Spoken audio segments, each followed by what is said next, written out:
Bonjour, aujourd'hui on va parler de l'énorme influence de Jigoro Kano sur le karaté moderne. Bien sûr, je savais qu'il avait rencontré Funakoshi Gishin, un des fondateurs du karaté moderne, puis qu'il avait également rencontré Morihei Ueshiba, le fondateur de l'aïkido, mais sans plus.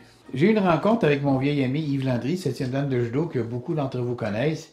Puis il m'a parlé d'une vidéo qui expliquait l'influence qu'avait eu Kano sur le karaté moderne. Ça m'a intrigué, puis en fouillant sur le web, j'ai trouvé cette perle-là. Il s'agit d'une vidéo de Jesse Enkamp, alias de Karaté Nerd, qui est un auteur parmi les plus vendus d'Amazon, un athlète de l'équipe nationale, un conférencier, un entrepreneur. Mais comme je ne me fie pas aux recherches faites uniquement sur le net, j'ai envoyé le film à un de mes amis, André Bonovo. André Bonovo, qui est un 8e dan de karaté et un connaisseur en histoire du karaté. Puis lui, là, je vais vous le dire, là, il n'hésite pas à critiquer vertement les légendes qui ne tiennent pas debout. Ben, André m'a confirmé le tout. Ben, ce que je vous raconte aujourd'hui, c'est à peu près la traduction intégrale du vidéo. Chose, je tiens à le souligner. J'ai ajouté quelques précisions pour la compréhension de tout le monde, là. Tout d'abord, Okinawa n'a pas toujours été japonaise, parce qu'il faut savoir qu'elle a été annexée par le Japon en 1879, qui lui reprochait depuis des siècles, en gros, d'être trop près des Chinois. Il faut aussi comprendre la notion de frontière pour des gens qui sont des insulaires, des gens qui vivent sur une île. Les frontières, c'est très différent. C'est un concept qui est très différent de frontières issues d'une entente politique entre deux peuples qui vivent sur le même plan, sur le même terrain. C'est franchissable à pied. Là. Pour en revenir à nos moutons, là, de nos jours, là, chacun des profs de karaté que j'ai rencontrés est convaincu que son style est le plus pur, le meilleur. Il a tout à fait raison. Il a tout à fait raison. Tout le monde a raison. Pourtant, les vieux maîtres d'Okinawa, le berceau du karaté moderne, s'entendent pour dire que les styles eux-mêmes, là, ce sont des fake news, une mystification. Et puis, ils les apprécient pas, même s'ils les ont fondés. Je vais vous donner quelques citations pour faire comprendre ce que je veux dire. La première est de Funakoshi Gishin. Il disait « Il n'y a pas de place dans le karaté moderne pour les styles. On dit de moi que je me réfère au style Shotokan, mais je rejette cette classification. Pas rien. » Un autre maître, Toyama Kenken, il nous dit « Le karaté n'a pas plusieurs styles. C'est simplement le moule d'un individu d'être dans une optique d'attaque ou de défense. » Puis finalement, un troisième maître majeur, Miyagi Shojun, lui, il dit « Il y a une rumeur persistante qui affirme que le karaté a différents styles.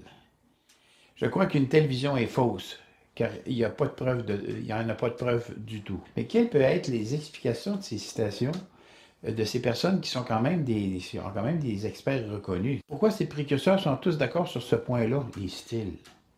La réponse est qu'un homme vraiment spécial et important est venu à Okinawa en 1927 et a changé l'art du karaté pour toujours.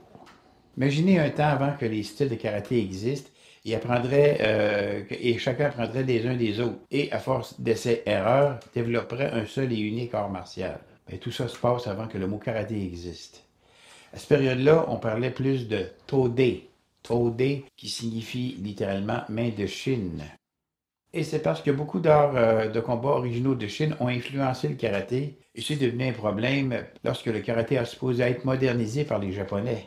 Tout ça à cause de la politique ultranationaliste du Japon des années 1920-1930. Puis tout ça a eu pour point culminant 1927, quand une grande démonstration a été organisée et qui était sur le point d'avoir lieu sur l'île en honneur d'un prestigieux invité qui arrivait du Japon continental. Afin de faire une présentation exceptionnelle pour ce VIP, des maîtres de karaté ont été invités à démontrer leur art. Un de ceux-là était Shojun Miyagi, qui est maintenant connu comme le fondateur du Goju Ryu. Un autre était Keiyan Chotoku, qui est reconnu de nos jours comme un des principaux grands maîtres du Shorin Ryu.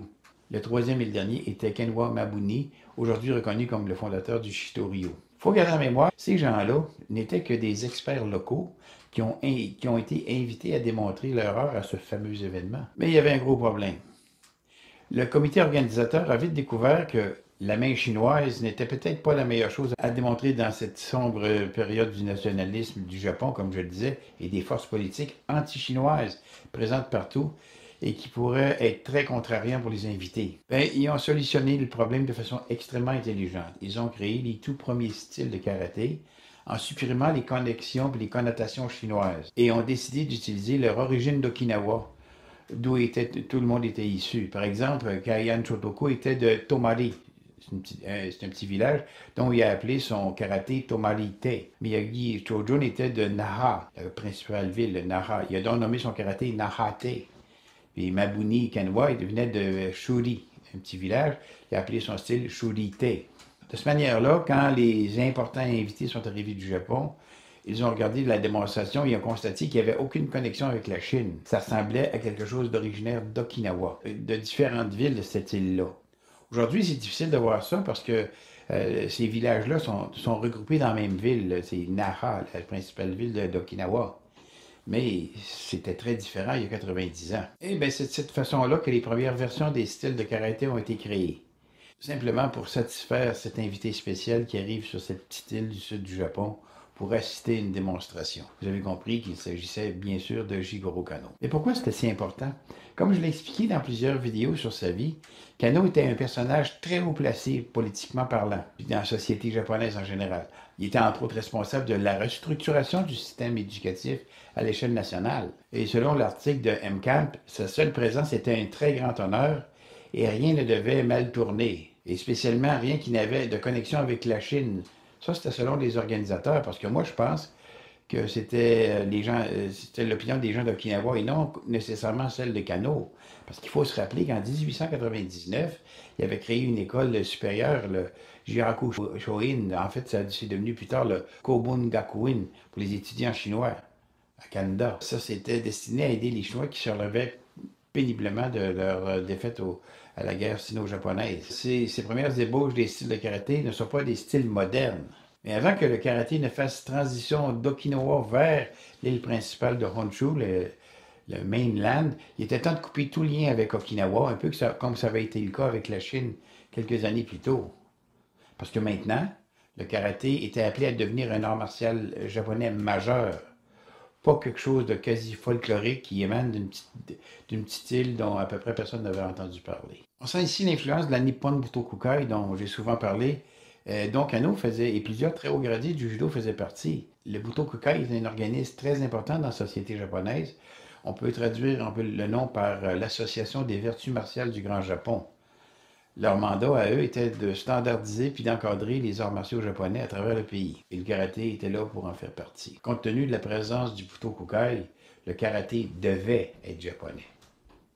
D'ailleurs, je vous invite à voir mes vidéos sur le Butokukai. Par la suite, ont été créés des styles de karaté qu'on connaît maintenant. Mais le Butokukai a simplement demandé aux gens d'Okinawa comment vous appelez-vous, comment t'appelles ce que tu fais? Moody a répondu je pourrais peut-être l'appeler Hanko-ryu, ce qui signifie style dur et souple. Mais Miyagi Chogun avait déjà choisi Goju-ryu pour son style. Ça se ressemblait trop, donc je ne peux pas l'appeler comme ça, je vais l'appeler Shito-ryu, à l'honneur de mes deux professeurs Itosu et Igahona. Et tous les experts de karaté qui sont venus d'Okinawa sur l'île principale ont dû passer par le même processus en désignant leur style par un nom, même s'ils faisaient sensiblement la même affaire. Ce qu'il faut se souvenir à l'époque, c'est que le karaté n'était pas divisé à l'origine. C'était quelque chose d'unifié, que tous les amateurs d'arts martiaux locaux pratiquaient souvent ensemble dans un petit parc à Matsuyama-koen. Ça, c'est un petit parc identifié au Chinatown à Okinawa, puis ils échangeaient des techniques les uns avec les autres, comme on le fait en judo. L'esprit était identique en karaté, avant même que le karaté existe, et bien avant la création du concept artificiel de style créé par ces mêmes Japonais. Si vous regardez des compétitions de kata de karaté, où plusieurs styles sont présents, vous allez voir beaucoup de similitudes. Quand on réfléchit finalement au mot style, on peut le traduire par à la manière de. Un peu comme on le fait avec on dit le judo français, le judo allemand, le judo russe. Comme vous pouvez encore le constater, l'œuvre de Kano dépasse largement la fondation du Kodokan Judo. Juste ça, on va être d'accord là-dessus, c'est déjà beaucoup. Et voilà, c'est ce qui conclut ce chapitre sur le Kano et le karaté. En espérant que vous avez aimé la vidéo, donnez-nous un pouce en l'air, ça va nous aider. Activez les clochettes pour recevoir les notifications, on sort une vidéo par semaine environ.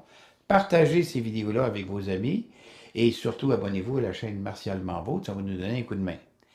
Faites attention à vous et à la prochaine.